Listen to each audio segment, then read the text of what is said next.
When I was 21, I had a plan for my life. I was going to be a physician by 26. I don't really know what I was going to do with that because I never actually wanted to be a physician. I just wanted to say I was a physician before I was 30.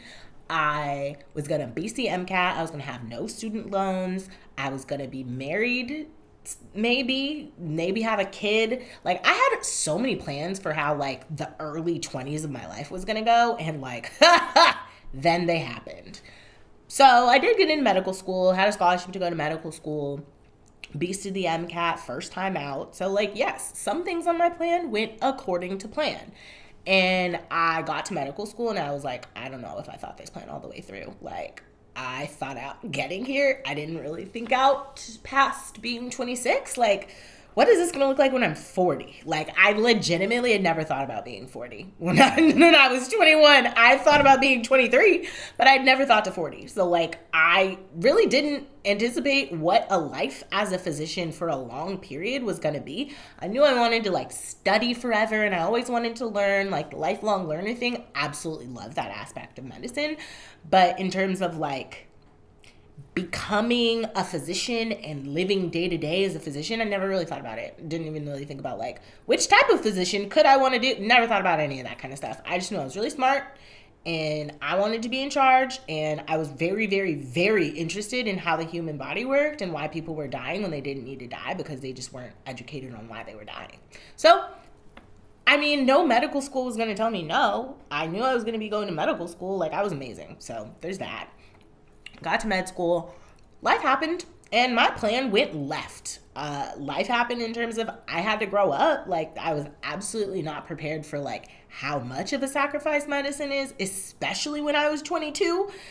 But also life happened in terms of family members died. Family members had really significant life changes happen to them that I also had to adapt and experience for myself. And again, I was 20 something. I was really, really young trying to figure that out. I'm saying that as though I'm old now. I'm still so young. But I really had no practice doing most of those things before I got to medical school. So yeah, the plan of being a doctor by 26 and married and all of that kind of stuff, yeah, that plan changed. And therapy became my new plan. Became okay, I want to learn why I feel like this. I want to learn how to get out of this, and then we'll come up with a plan for what I want to do with my life on the other side of that. Went to therapy, did a whole lot of therapy, and realized I actually don't want to be a physician. And that was one of the most terrifying things, because then it was I have no plan. I have no plan whatsoever of what I want to do with my life. This is interesting, especially because I'm very type A, and when I have a plan, when somebody tells me to do something, I'm really good at just getting it done. I'm not really good at pivoting and doing what I say I should be doing. Just don't really have as much experience in that. And so pivoting from okay, I guess I'm going to be a physician to I guess I'm not going to be a physician was I don't know what I'm about to do now. So that was December 2019. Thankfully, the pandemic happened. And so everybody was kind of I don't know what I'm about to do now. So I had a little time to calm down on figuring out this plan for my life. And lo and behold, here we are 4 years later, and have a whole business teaching the MCAT, which is actually something that I'm very passionate about. But if you would have told me when I was 21 that, your job, your life career is going to be teaching the MCAT, I would have been absolutely not. Nah, that's not high enough for me. I need to do something greater. I need to do something bigger. I need to be better than that. And didn't even think about what that would mean personally for me to be an MCAT tutor and how much of an impact I could have as a tutor. Now, one thing I know when I'm talking to my students is my students always have a plan. They might not have a very fleshed out plan, but they at least got a plan of I want to be a physician to do X, or I want to apply to medical school in the upcoming cycle, or I want to take the MCAT by blank, or I want to da-da-da-da-da. They've got a whole plan of the outcome, but they have no plan of how they're going to get to the outcome. And often people are very disillusioned of what it takes to get to the outcome that you desire. So your plan is going to be I'm going to play video games for the next 5 days, and then I'm going to take the MCAT on Saturday. Those don't go together. But more often than not, I'll see students who have plans like that. Plans, because it's not really a plan. It's more of like an avoidance and just trying to skirt your way through. It's not really a plan to be successful or great at anything. It's just getting your way through. But I also have to recognize that, like, you don't always, like, your plan doesn't always have to go according to the way you planned it for you to still become who you want it to be.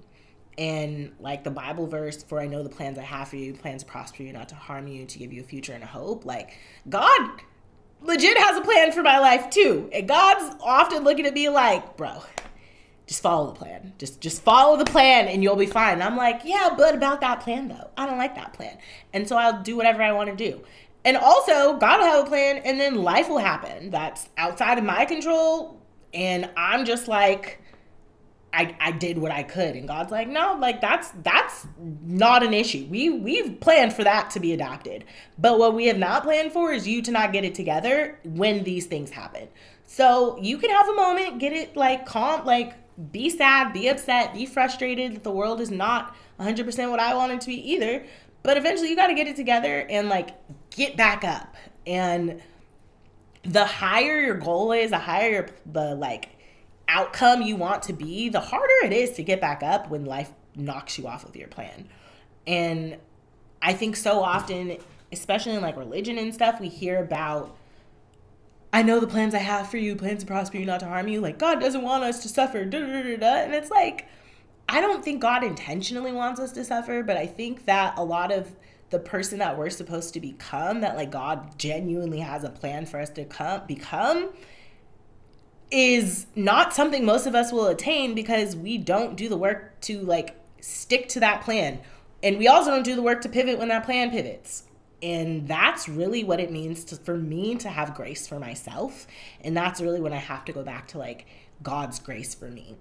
The grace that I give myself is because I know, look, if it's up to me, this is going real bad, downhill, real fast. I'm only as amazing and great as I am because I know God has a plan for this. God's hand is on what I'm doing, and that's how I have so much confidence moving and going in what I'm doing. But at the same time, like, that plan can go left if I decide to let that plan go left. And those are the moments when it really is, okay, God, I do have free will. I do have the ability to do whatever I want. And I'm like making a conscious decision to like live according to your plan. Whether that means I'm not going to this party, whether that means I guess I'm not talking to this friend right now because this is just not a healthy time for me to be speaking with this friend. Whether that means, okay, I guess I am about to study for 14 hours today, even though I'm a little bit tired. I know this isn't time for me to sleep, it's time for me to study. And I am just going to have to accept that and do it.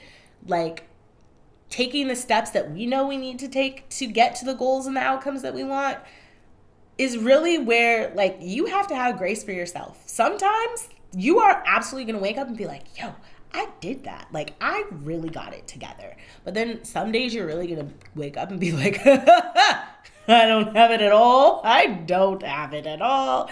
And, like, God still thinks that plan that they created you for, like, God still thinks that you're the person to go fulfill that plan.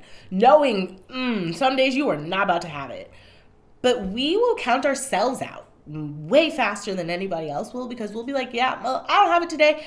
The amount of work that it's going to take for me to have it tomorrow, I don't want to put in that much effort. So I'm just going to not get it ever. Like, man, that's like what breaks my heart so much is like, so you're just not going to get it together.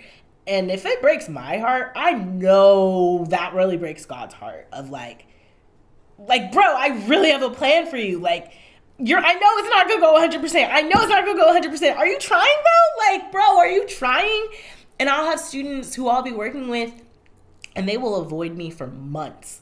And I'll be like, bro, like, are you good? And they're like, I'm good. And it's like, you're not good. But until you acknowledge that you're not good, I can't help you be better. If you think that this is your best, okay, fine. I'll adapt to this being your best.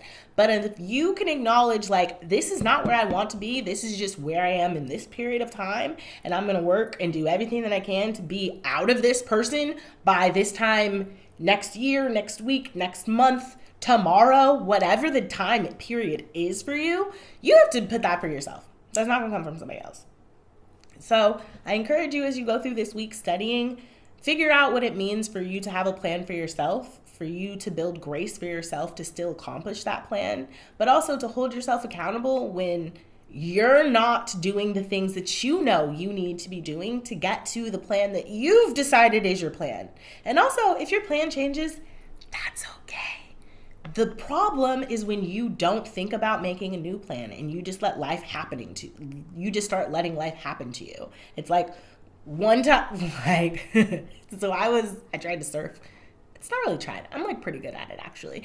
But like the first time that I went surfing, I go surfing in California, and I didn't understand why people are like, yes, California surfing is so great. The waves are great. Da, da, da, da, da. Like, I was like, I don't really understand what that means, what waves mean in terms of surfing until I was out on a surfboard and the waves were knocking me over left and right.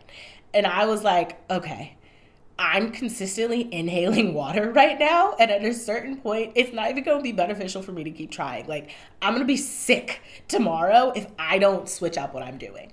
So I had to like go back to ground zero and be like, how do I get my balance on this board? And hop on, get the balance, get on the board. And it still didn't mean that I was now surfing. Like, I still fell off a whole lot of times. But I started getting the hang of like, I feel like I'm about to fall now. So instead of letting myself fall and just falling into the waves and flopping around, I'm going to gracefully exit this situation and hop off of the board. And when I chose to hop off of the board, I landed on my feet and I wasn't swept in by the waves. When I was just like, I don't know what I'm doing. And then I would fall, like, yeah, the waves were going to come for me every single time. And I think that is a really good analogy to like life. Of like when you stop trying, when you stop feeling like you are in control, and you stop feeling like you have any command in this, the waves are going to come get you. And eventually you're just going to be like, look, I don't even know if this is worth trying anymore. But if you get into your head like, nah, I know that I'm trying to do something that I've never done before. So like, obviously this isn't about to go well at the beginning, but my plan is to get better at it. We'll see how long it takes. I don't know. I'm not putting a timeline on it, but I'm going to keep trying until I get better. You'll start to be like, I still haven't figured out how to surf, but I know that I can not be knocked over by these waves anymore, and at least get to a space where now you're like, I feel confident hopping back on this surfboard because even if things go horribly, I'm not about to be taken out by the waves. What waves are taking you out, and how do you hop back on your surfboard? Thanks for watching.